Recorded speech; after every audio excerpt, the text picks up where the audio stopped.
Shalom. I'd like to say all praises, glory, and honor to Yahweh, Bahashem Yahushai, Bahashem Rakah Kodesh. Double honors unto the apostles and elders of GMS, who are the true leaders of Israel today, and salutations to my Akim, who do this work in truth and sincerity, who are risking their lives and their freedoms to do so, as well as the scattered Israelites who come looking like the heathen but are not, by way of their forefather seeds who are Israelite men. The true name of the Most High is Yahweh, and his son's name is Yahushai, and the Lord's holy chosen people are the so-called Negroes, Latinos, and Native Americans, as were the ones who suffer under the curses in the book of Deuteronomy.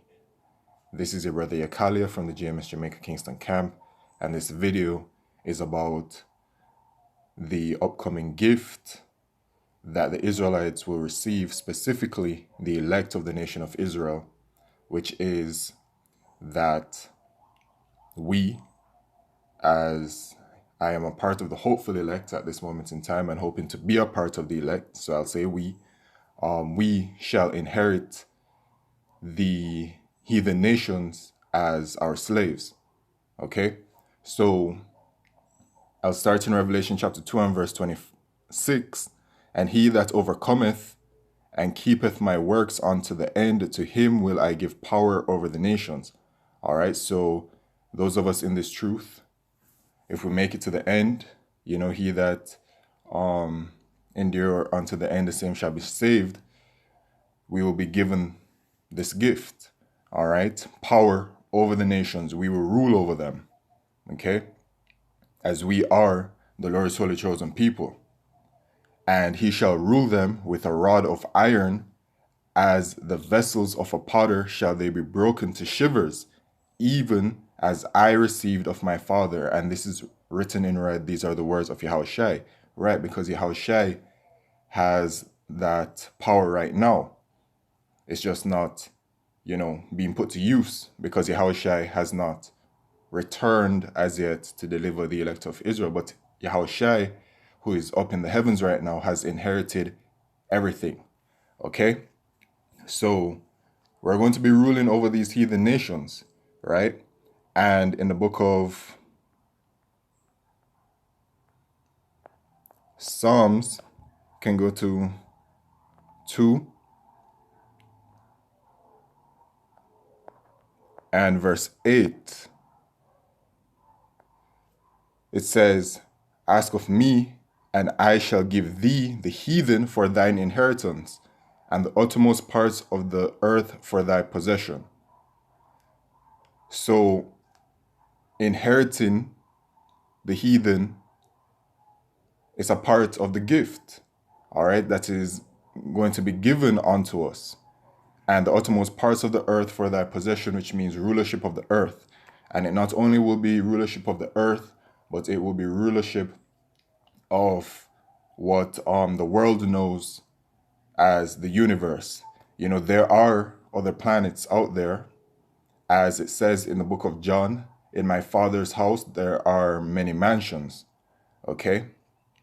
Thou shalt break them with a rod of iron, thou shalt dash them in pieces like a potter's vessel, right?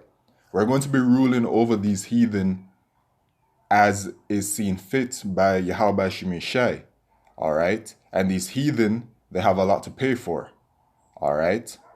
Several of them have put us in slavery, or have had us as slaves. You know, in the book of Judges, you can see the various nations that did, okay? But the nation that will most certainly get it the worst, and we shall rule over them righteously, is Esau Edom, the so-called white man. Okay? They have done the worst things unto the nation of Israel, and it will be repaid as such. That is the balance of it all. Okay? Let's jump on over to Psalms.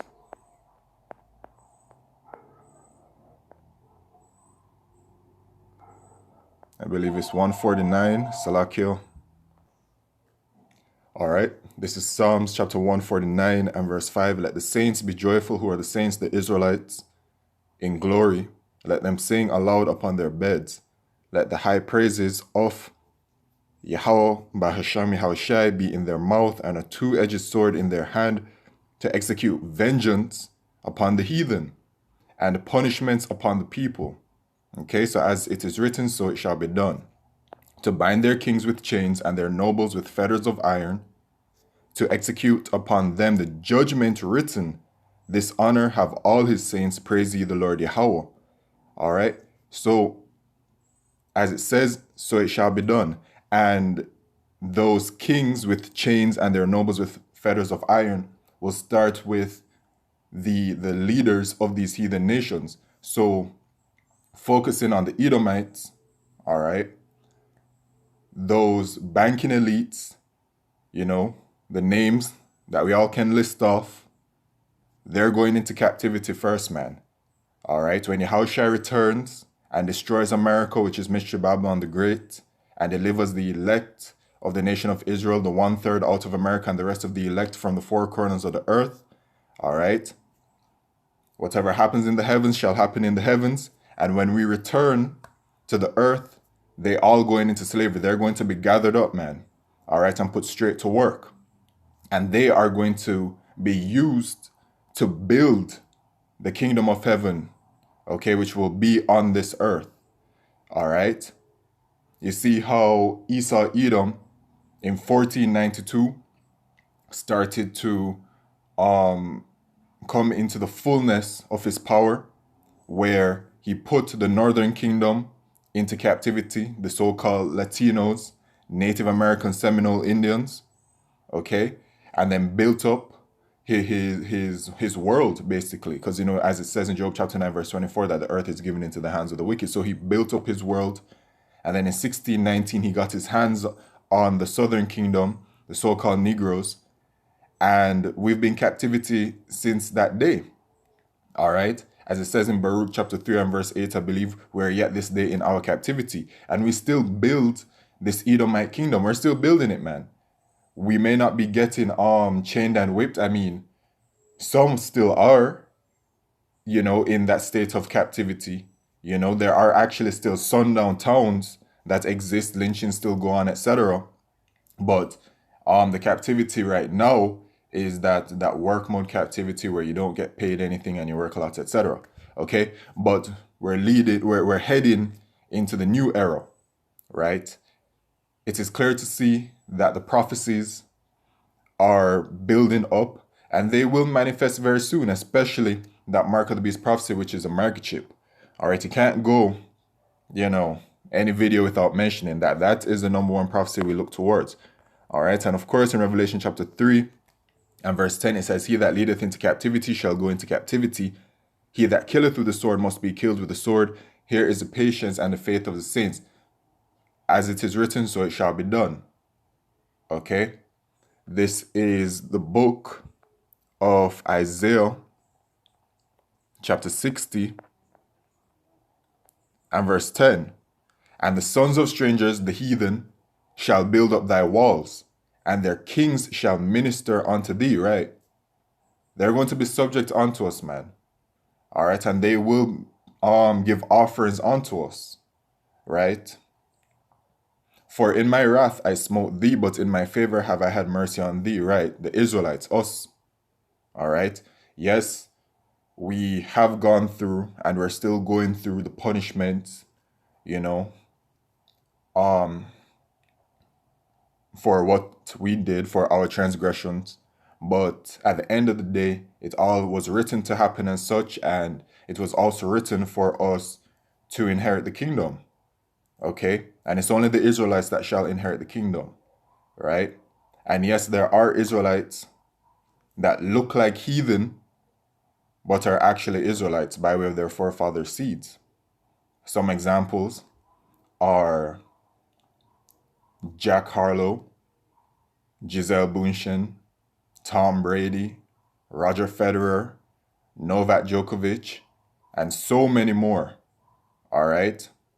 Those are Israelites that look like heathen. We even have brothers that look like heathen, but are Israelites through the Spirit. Okay? And that's why in Revelation, when it says all kindreds of all nations and tongues, etc. Okay? But you know, it's a full other topic. But these heathen are going into captivity, man. Okay? And to add on to the level of slavery they're going into, in the book of Ezekiel, it talks about continual employment. This is Ezekiel chapter 39 and verse 14. And they shall sever out men of continual employment, passing through the land to bury with the passengers those that remain upon the face of the earth to cleanse it. After the end of 7 months shall they search. So it's going to be continual employment. The only day that you heathen are going to be, that you will have off will be the Sabbath. Okay? Y'all going to be looking towards the Sabbath. Y'all desecrate the Sabbath now, okay, as you always have. But you see, when that Sabbath arrives in the kingdom, when we're in the kingdom, y'all going to be looking forward to it, man, because that's going to be your 1 day of rest. All right? So with that, I'd like to say all praises, glory, and honor to Yahweh Shemishah, Bashim Kodesh, Wa Abad, Babal, Shalom.